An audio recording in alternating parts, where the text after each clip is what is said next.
and welcome back to the Duke Studios here in Geneva. I'm joined by Dr. Rebekah Jorgensen from Webster University Geneva. So Rebekah, welcome back to the studio. Thank you so much for having me back. It's a pleasure. So tell me, today we are talking about online consumers. So while we can assure that online consumers may have privacy concerns, are there some groups that are more at risk than others? Yes, there are definitely groups that have different kinds of risks. In the first place, I would hand credit to young people who really know the terminology and can try to take good care of themselves or protect themselves to a certain extent. I think people from my generation who may not be so familiar with some of the games and don't share that word of mouth information are more vulnerable. You guys are digital natives, and that's good. But I also think there's another group that's very vulnerable, and those are adolescents. And those are ones that we really need to look at legislation to protect. So can you give us some examples of who are more at risk than others? Well, if you think about it, when you go to sign up for a service like terms and conditions and you hit I accept, that kind of thing to sign on to a program, you are able usually to figure that you should be able to opt out, right? But most people don't read all the terms and conditions, so that you're actually giving groups like Google and others permission to use things in a way that you probably never thought you were giving up. Now, some young people are becoming more savvy and turning away to using other servers that don't track them, that don't follow them in the same way. But most of us don't have a clue as to what we've given up. This is why I make my students read some actual contracts so that they can think about it before they decide in the future. Absolutely. I'm sure some people just don't realize what they actually are signing up for, which is actually a really terrifying thought. So how are consumers trying to control how they are fed and also how others are fed?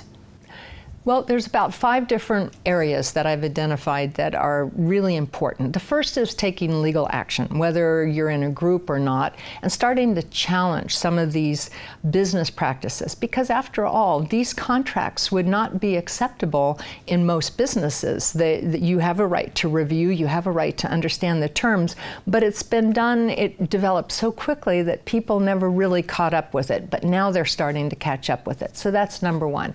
The second thing is use servicers who do respect you, who don't track you. Use services that blur where you've been. Whose right is it to know? These groups say that they need to do it for business. However, what they've done with your private data goes so far beyond what any regular business would be allowed to do that you have to question, is it really necessary for business? The other thing is, are you really getting good business out of it? Are you getting fair traffic, or is traffic from certain businesses being directed to you to the detriment of other businesses, which means that it's not only bad for consumers, it's also bad for free competition, for fairness. And that's what people are starting to understand.